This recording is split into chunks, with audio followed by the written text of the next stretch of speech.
আজি মোৰ সোণালী মুৰ্গীখিনিৰ 97 নম্বৰ দিন আৰু 97 নম্বৰ দিনৰ এতিয়া বৰ্তমান ৰাতিপুৱাৰ সময় হৈছে।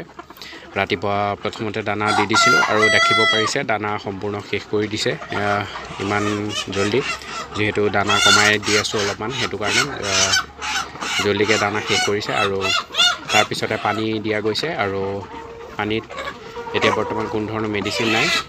এইকেইদিন যিমান পাৰোঁ পুৰা ঠাণ্ডা চাফা পানীয়ে দি আছোঁ, কোনো ধৰণৰ অন্য মেডিচিন ব্যৱহাৰ কৰা নাই।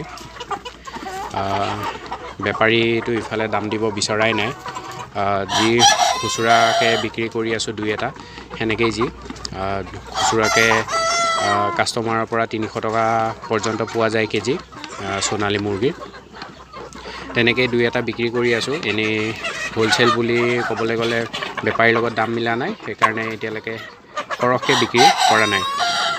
এতিয়া বৰ্তমান আবেলিৰ সময় হৈছে।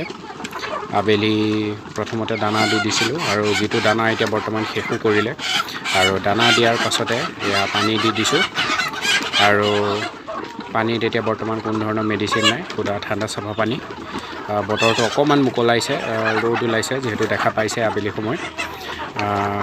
ৰ'দ ওলালে মুৰ্গীখিনি অকণমান শান্তি অনুভৱ কৰে, নহ'লে যদি বতৰ ডাৱৰীয়া বৰষুণ দি থাকে মুৰ্গীখিনি অলপমান ষ্ট্ৰেছত থাকে, যাৰ নেকি কাৰণে বেমাৰ হোৱাৰ সম্ভাৱনা থাকে। মুৰ্গীখিনিৰ যথেষ্ট বেক্টেৰিয়াজনিত, বিশেষকৈ যিটো CRD বা চৰ্দি লগা বুলি কয় সেইটো।